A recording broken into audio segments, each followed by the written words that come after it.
Hello everyone. Today we are going to discuss our next chapter, number third, रंगा's marriage. यहाँ पर रंगा का विवाह and written by Masti Venkatesha Iyengar, जो कि मेसी वेंकटा अयंगर द्वारा लिखा गया जो लेसन है। यह जो लेसन है इसमें एक ग्रामीण लड़के की जो है हास्यपूर्ण कहानी है, जो शहर में शिक्षा प्राप्त करने के बाद जो है घर लौटा है। वह अब विवाह प्रसन्नता के संबंध में कुछ प्रगतिशील विचार रखते हैं, यानी कि विवाह के संबंध में उसके कुछ बहुत अच्छे अच्छे जो है विचार है। वह कहता है कि विवाहित जीवन के लिए व्यक्ति को ठीक तरह की लड़की ढूंढने की ज़रूरत है। लड़के तथा लड़की का दोनों का परिपक्व होना, मानसिक शारीरिक रूप से परिपक्व होना ज़रूरी है। और वह यह भी कहता है कि वह तब तक विवाह नहीं कराएगा जब तक कि उसे ठीक किस्म की लड़की नहीं मिल जाती है।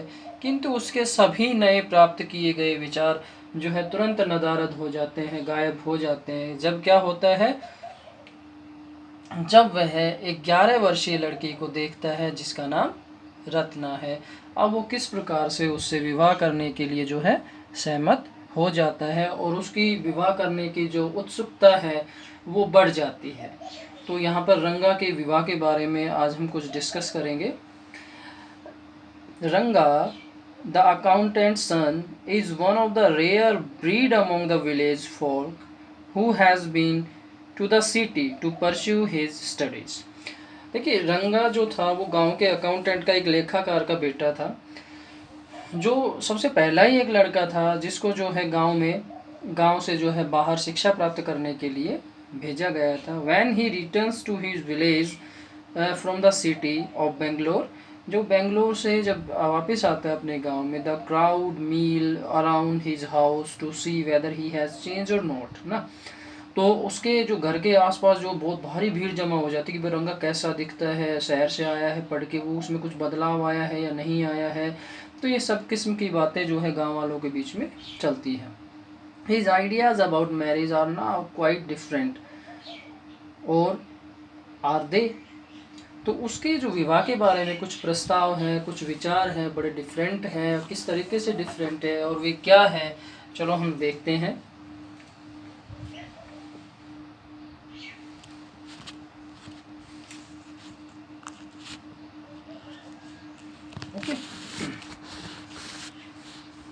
When you see this title, some of you may ask, रंगा's marriage। अगर आप इस शीर्षक को अगर एक बार देखो, अगर आप हमें शीर्षक के बारे में चर्चा करें तो क्या करेंगे? रंगा की शादी। वाई नॉट रंगनाथा विवाह और रंगनाथा विजय। रंगनाथ विवाह, रंगनाथ विजय क्यों नहीं? ऐसा नाम क्यों नहीं रखा? रंगा विवाह ही क्यों रखा? Clear? Well, yes I know I could have used some other mouth-filling one like Jagannatha Vijaya और गिरजा कल्याण। यहाँ पर जो लेखक है वो कहता है कि मैं जानता हूँ कि मैं कोई अन्य बड़ा नाम सोच सकता था, जैसे भाई जगन्नाथ विजय हो गई, गिरजा कल्याण हो गया। But then this is not about the Jagannatha victory और गिरजा वेडिंग। क्यों नहीं? किंतु यह कथा जगन्नाथ की विजय या गिरजा की शादी की नहीं है। It is about our own Ranga's marriage and hence so fancy title. ये हमारे रंगा की शादी है और इसलिए इसका जो टाइटल है वो आकर्षक शीर्षक जो है, इसलिए कोई इसके लिए आकर्षक शीर्षक नहीं हो सकता सिवाय रंगाज मैरिज के। Clear? It is about our village, ये हमारे गांव की कहानी है। You must have hear of it. ठीक है, और आपने इसके बारे में सुना ही होगा। कौन सा गांव है? If it know what a pity, sorry, hence fancy title Hosalli in our village. ये हमारे होसली गांव, हमारा होसली गांव, इसके बारे में आपने सुना ही होगा। किस बात के लिए? You must have hear of it know what a PT. कितनी दयनीय बात है। But it is not your fault, लेकिन आपका इसमें कोई गलती नहीं है, आपकी इसमें कोई दोष नहीं है। क्योंकि there is no mention of it in any geography book, क्योंकि इसका जिक्र किसी भी भूगोल की पुस्तक में है ही नहीं। Those sahibs in England writing in English probably do not know that such a place exists। Way England के साहिब अंग्रेजी में लिखने वाले जिन्होंने अंग्रेजी में लिखा था शायद जानते थे कि कोई जो जगह भी अस्तित्व में है, वो नहीं जानते थे ऐसी भी कोई जगह अस्तित्व में है, इसलिए उन्होंने कोई भी जिक्र नहीं किया। And make no mention of it और our own people to forget about it, और वे हमारे इन लोगों के बारे में भूल गए और नहीं लिखा उन्होंने। Clear? You know how it is, they are like folk of sea. लेकिन वे लोग कैसे हैं? वे लोग भेड़ों के झुंड की तरह हैं। One sheep walks into the pit and rest blindly follow it. जब एक भेड़ गड्ढे में गिर जाती है तो दूसरी भेड़ें भी अंधों की भांति उसका पीछा करती है, वो भी गिर जाती है।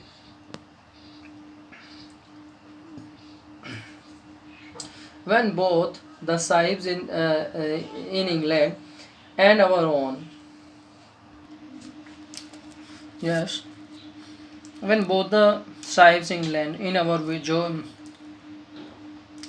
geographers have not referred to it, अगर मान लो इंग्लैंड के साहिबों ने और हमारे ही जो है लोगों ने to remember to put in it on the map, can you have not referred to it, you can not accept the poor cartographer to remember to put in on the map। जब हमारे लोग हमारे साहिबों ने अंग्रेजी साहिबों ने जब इनका जिक्र नहीं किया तो आप बेचारे नक्शे बनाने वाले पर क्यों दोष देते हो कि उनसे क्या उम्मीद रख सकते हो कि उन्होंने इसको जो है मैप में नहीं डाला। And so there is not even shadow of your village on my on any map. तो आप आशा कर सकते हैं कि किसी नक्शे पर इसकी छाया भी नहीं है। Sorry, I started somewhere and then went off in another direction। माफ़ करना, मैं शुरुआत कहाँ से की थी फिर मैं कहीं और चला गया तो दूसरी डायरेक्शन में चला गया। If the state of Mysore is to the Bharatvarsh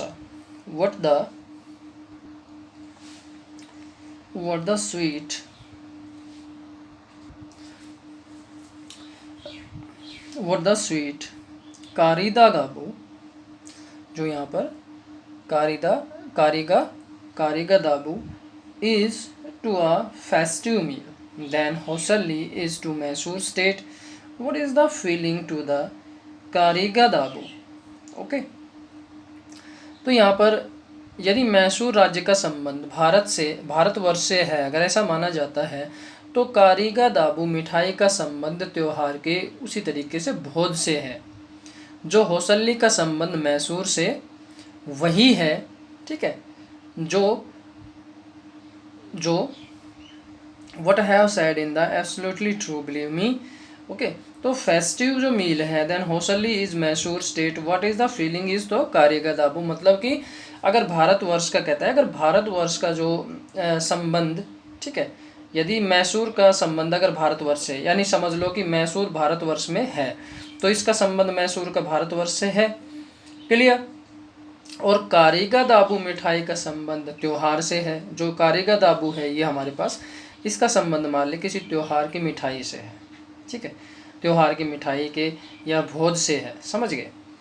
तो होसल्ली का संबंध, अब होसल्ली गांव आ जाता है, रंगा का गांव कौन सा था? होसल्ली का संबंध जो मैसूर से है, ठीक है, होसल्ली का मतलब कि होसल्ली का संबंध मैसूर से वही है जो कि कारिगा दाबू जो मिठाई है इसके अंदर भोज सामग्री में भरा जाता है, जो मिठाई के अंदर जो मटेरियल भरा जाता है उस वैसा ही संबंध जो है होसल्ली का मैसूर का है, समझ गए। What I have said in absolutely true, believe me, I will not object to your questioning it, but I will stick to my opinion। अब कहता है कि जो मैंने कुछ कहा है अभी वह एकदम सच है, मेरा विश्वास कीजिए। मैं आपके प्रश्नों पर ऐतराज़ नहीं करूँगा, किंतु I will not object to questioning, I will stick to my opinion. ठीक है, कि मैं अपनी जो बात पर अटल रहूँगा, अपनी राय पर अटल रहूँगा। I am not the only one who speaks glowingly to Hosalli. मैं अकेला ही हौसली की तारीफ नहीं करता हूँ। We have a doctor in our place. हमारे यहाँ पर एक डॉक्टर भी है। ओके, यानी कि लेखक यहाँ पे कह रहा है कि मैं अकेला हौसली गांव की तारीफ नहीं कर रहा हूँ, और भी बहुत सारे जो है पर्सन है हमारे गांव में। एक डॉक्टर है, हिज नेम इज़ गुंडा भट्टा। तो उसका नाम क्या है? गुंडा भट्टा है। ही एग्रीज विद मी, वह मेरे से सहमत है। He has been to quite a few place. Okay, वह भी जो है कई जगह घूम कर आया है। Okay, no not England. ठीक है, नो नॉट इंग्लैंड। तो यहाँ से कहता है कि वह कई जगह जो है घूम कर आया है। नहीं, इंग्लैंड नहीं, हम इंग्लैंड की बात नहीं कर रहे हैं। If any one ask him whether he has been there, he says no. तो यहाँ पर अगर कोई उससे पूछता है तो वह कहाँ गया था, वह कहता है नहीं, अनानाया। तो यहाँ पर जो अनानाया है, ठीक है, तो I have left that to you. Okay, तो वह मैंने आपके लिए छोड़ दिया है। किस प्रकार से? वह मैंने आपके लिए छोड़ दिया है। Running around like a flea pester dog is not for me.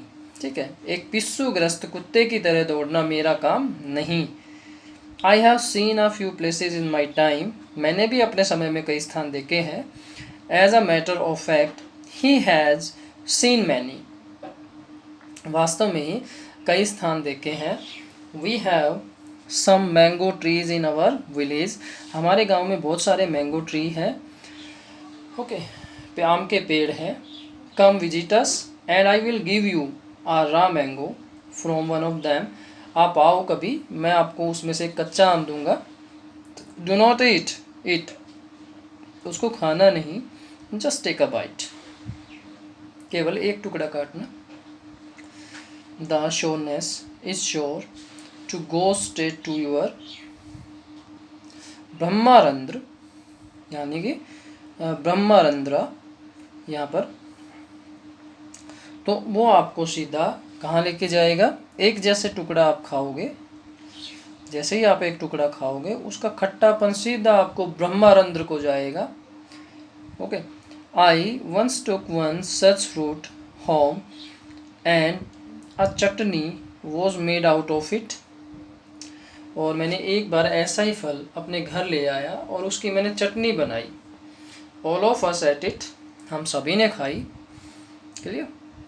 The cough is suffered from after that, और उसके बाद हम सभी जो है खांसी से ग्रस्त हो गए खाने के बाद। It was when I went for cough medicine, और जब मैं खांसी की दवा लेने गया, that the doctor told me about the special quality of the fruit. तो डॉक्टर ने मुझे उसकी विशेषता के बारे में बताया, उस फल की विशेषता के बारे में डॉक्टर ने मुझे बताया कि क्या क्या विशेषताएं हैं। Just as the mango is special, so is everything else around our village. जैसे कि आम हमारे जैसे कि आम विशेष है, उसी प्रकार से हमारे गांव में जो है आसपास में सभी चीज़ें खास है। We have a creeper growing in the ever so fine water of the village pond, हमारे गांव के जो तालाब है उस पर जो है बेल उगती है। Clear? And its flower are fish to behold, और उसके फूल देखने में बहुत अच्छे लगते हैं। Fine so water in the village pond, so its flower fish to the behold. Get two leaves from the creeper when you go to the pond for your bath, और जब आप तालाब पर नहाने जाओगे तो आपको क्या मिलेगा? And you will not have worry about the having leaves on which to serve the afternoon meal. ठीक है, तो तालाब पर जैसे ही आप नहाने जाओगे तो दोपहर का खाना परोसने के लिए पत्ते लाने की परेशानी नहीं उठानी पड़ेगी। ठीक है, तो आप अगर तालाब के लिए नहाने भी जाओगे, ठीक है, तो अगर आप सपोज़ नहाने चले गए और आपको दोपहर का खाना परोसने के लिए पत्ते भी चाहिए, तो के लिए पत्ते लाने की परेशानी नहीं उठानी पड़ेगी, ठीक है, आप वहाँ से ले के आ सकते हैं। You will say I am rambling, ठीक है, आप कहोगे, रैम्बलिंग मीन्स होता है बहकाना, आप कहोगे कि मैं बहका रहा हूँ। It is always like that when the subject of our village comes up. तो आप कहोगे मैं बहका रहा हूँ, हमेशा ऐसा ही होता है जब भी हमारे गांव का जिक्र आता है, ठीक है, यानी कि सब्जेक्ट जिक्र of our village comes up, but enough if any one of you would like to visit us and drop me a line, ठीक है। तो कहता है पर काफ़ी है, यदि आप में से कोई भी हमारे यहाँ आना चाहे तो मुझे यहाँ पत्र लिख देना। I will let you know where Housley is and what things are like here. तो मैं आपको बता दूंगा हौसली कहाँ है, वह किस प्रकार की चीज़ें हैं हौसली में। The best way of getting to know place is to visit it and don't you agree. तो किस स्थान पर कौन सी चीज़ है जानने के लिए अच्छा है कि आपको जो है आप उसको देखा जाए, कौन सी चीज़ कहाँ है कैसी है, तो आप हौसली आओ, एक बार मैं आपको दिखाऊंगा, क्या आप इससे सहमत नहीं है। What I am going to tell you is something that happened 10 years ago। मैं आपको आज बताने जा रहा हूँ कि 10 साल पहले एक घटना घटी थी। वो क्या थी? We did not have many people who knew English। Okay, then our village accountant was the first one who had enough courage to send his son to Bangalore to study। यानी कि 10 साल पहले एक घटना घटी थी, तब हमारे गांव में कोई भी अंग्रेजी नहीं जानता था, बहुत कम लोग थे जो अंग्रेजी जानते थे। हमारे गांव का लेखपाल का बेटा अकाउंटेंट सन जो था, ठीक है, पहला व्यक्ति था जो काफ़ी हिम्मत करके अपने पुत्र को जो है बेंगलोर स्टडी के लिए भेज दिया, पढ़ने के लिए भेज दिया। Clear? And it is different now. अब भिन्न है। There are many who knows English and during the holidays you come across them every street talking in English. लेकिन जो अंग्रेजी जो जानते हैं, छुट्टी के दिनों में आप उनको गलियों में घूमते मिल सकते हो और वो अंग्रेजी में बातें करते आपको दिखाई देंगे। Those days we did not speak in English, nor did we bring in English word while talking। कि इन दिनों जो है मतलब इन दिनों जो है काफ़ी मतलब हम अंग्रेजी में बात नहीं करते हैं, हम अंग्रेजी में बात नहीं करते इन कन्नड़, और हम कन्नड़ बोलते हुए अंग्रेजी शब्दों का इस्तेमाल किया करते थे। यानी कि कन्नड़ भी बोलते थे और साथ साथ जो है वो क्या बोलते हैं, अंग्रेजी के शब्द जो है उसमें मिक्स कर देते थे। जैसे हिंदी बोलते समय बीच बीच में इंग्लिश के जो कुछ वर्ड हम मिक्स कर देते हैं, उसी तरीके से वो इंग्लिश लैंग्वेज का इस्तेमाल किया करते थे। Okay students, thank you.